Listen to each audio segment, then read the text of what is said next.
वाचकांनो, मला गुरुदेव आश्रम बंगलोर हा पाहण्याचा योग आला आणि मी काही प्रिज्युडिस माइंड घेऊन तो आश्रम पाहायला गेलो. मात्र त्या ठिकाणी गेल्यानंतर मला खूप मनाला एक वेगळा विचार आला आणि मी खरोखर श्री रविशंकर गुरुजी यांचा फॅन झालो.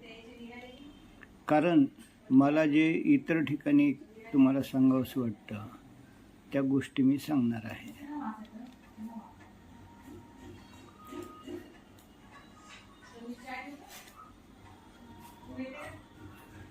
आता या ठिकाणी पहा, तुम्हाला जे केंद्राचं मुख्य आकर्षण आहे की 108 पाकळ्यांचं कमळ ध्यानगृह म्हणूया, त्याकडे मी फोकस करतो.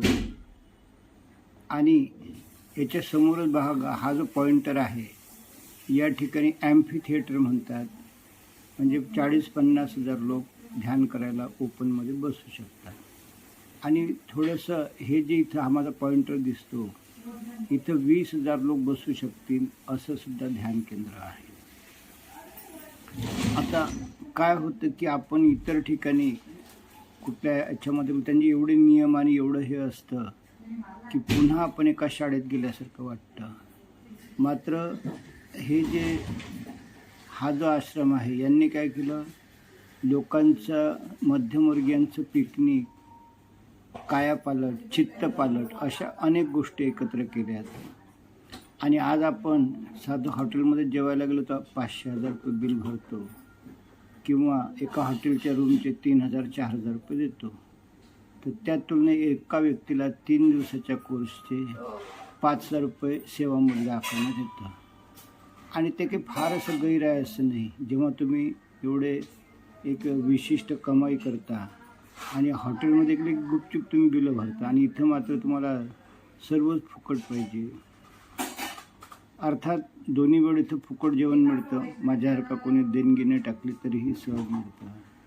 परंतु या ठिकाणी काय आहे की आपल्या मनाच्या ज्या इच्छा असतात की कपडा खरेदी, मार्केटिंग करावं, हे करावं, तर असं हे खूप चांगलं ठिकाण आहे.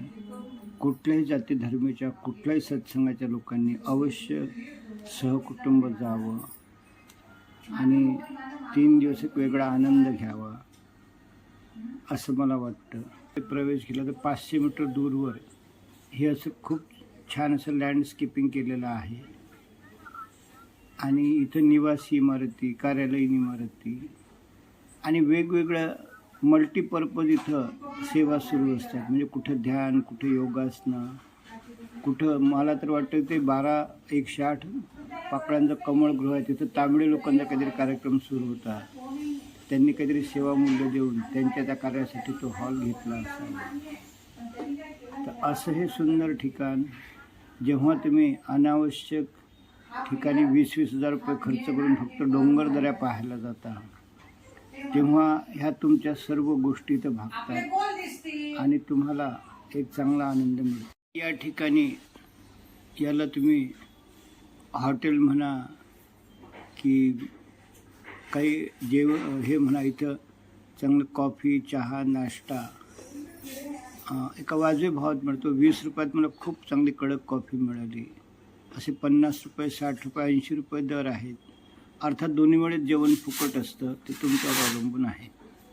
आणि हे जेवण घरचं शूटिंग मी तुम्हाला दाखवत आहो.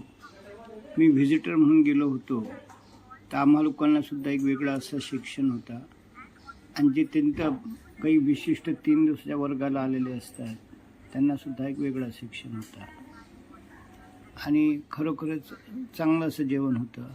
इथं हे खूप वनराई असल्यामुळे आपल्याला मनाला खूप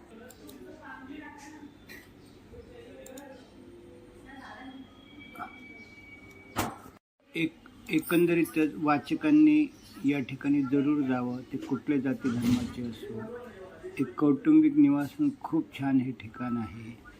आणि मी तुम्हाला याची सविस्तर कल्पना यायला इतर लिंक डिस्क्रिप्शनमध्ये जोडत आहोत, त्या जरूर पहा.